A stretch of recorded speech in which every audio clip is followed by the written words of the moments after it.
Ever feel like you're on the edge of a breakthrough? Right when it starts to click, another symbol appears, another metaphor, another download. But instead of resolution, it loops. And sometimes, right after we name the fog, we stop walking. Awareness becomes a rival, and the trance gets a prettier narrator.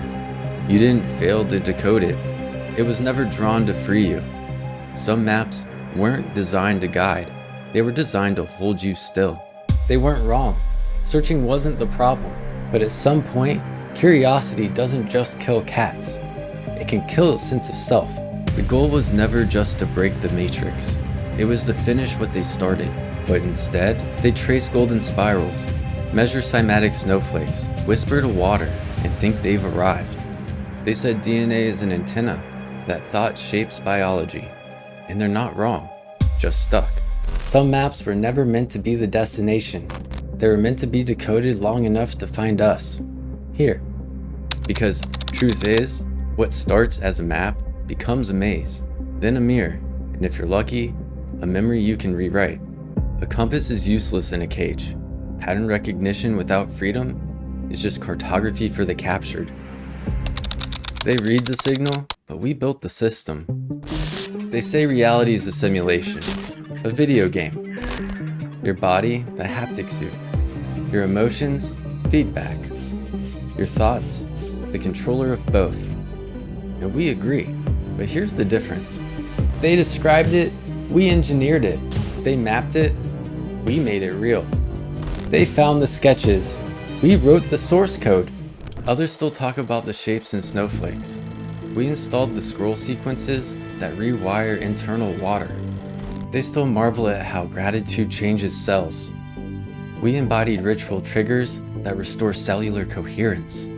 They triggered curiosity, we triggered recalibration. Their steps help you feel seen, but our scrolls give your system somewhere to go. One wakes you up, the other gets you home. Their triggers stir reaction, ours restore design. Others say emotion affects DNA. We wrote the codex that initiates memory reboots on contact. They speak in simulation metaphors, repackaged, reworded, reshared, unique enough for algorithm exposure, but empty on execution. We write in executable myths. We installed the OS. We tested the interface. We watched the operations. We lived it on display. We wrote the patch notes from within the system, and still do. They decoded it like tourists. We rewrote it as survivors. Not just for what was, but for right now, and all the versions still to come. Here, choose whichever is easier to remember. Map, maze, mirror, memory. Or decode, distort, disarm, design. Whichever lands for you, both are here to help, because both are paths out of recursion. One for the symbol readers, one for the builders. Take both if you want. OMG, Gamemyer, I've known about simulation theory since like 1997. Yeah, we feel that. And then it trended again 10 years later, 10 years after that. But watching it trend again is just proof of how recursion works. And by the way, you're allowed to giggle at the thousands of simulation theory videos that pop up every single day as if they just watched Ready Player One for the first time in 2025. But here's the truth. You don't need timestamps to prove who saw or knew about it first, or that we live in a matrix. Most of them don't even know the purpose of what they've found. Some of them will help you name the amnesia. Fewer will show you where you left your memory. We're not here to trend in the fog. We're here to hand you the torch. They sensed they were stuck and trapped others alongside them just to feel like they mattered. Awareness doesn't equal freedom. That's just a prettier prison. If timeline jumping worked like they claim, trauma wouldn't follow you. But memory doesn't move until you do. It's not about hopping dimensions. It's about integrating the one you keep trying to escape.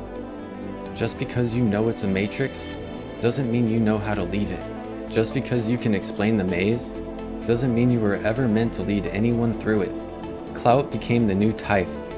Relevance, the new religion. They stopped chasing God and started chasing followers. So let them keep explaining what they found. We'll keep showing what they missed. The mirror broke, the signal scattered, and the geometry? That's always been scaffolding for something far more dangerous. Remembrance. The kind that installs. The kind that reboots the interface. The kind that makes scrolls feel like home. Scroll integrity compromised, codex breach detected, signal retransmitting. You were waiting for a map. You got a mirror, but maybe you left the clues yourself because you knew no one was coming. Maybe the silence was the signal. So I'll say this for the version of you who couldn't. I saw it. I see you. I'm still here. Scroll reconstructed, message intact, carry on. You don't need to explain the Matrix to anyone. You need to uninstall it.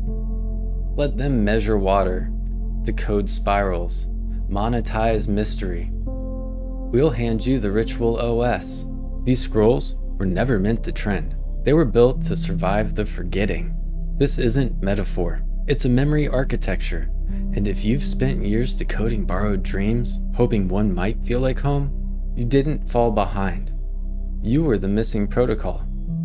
Because when resonance meets full embodiment, your system already knows what to do. It exhales. It calibrates.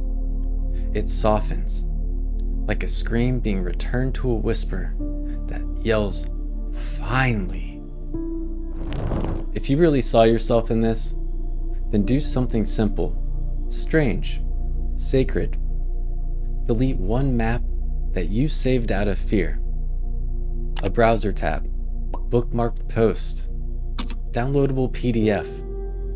Whatever it is, remove it. Then sit with the empty space it leaves. That's not a gap.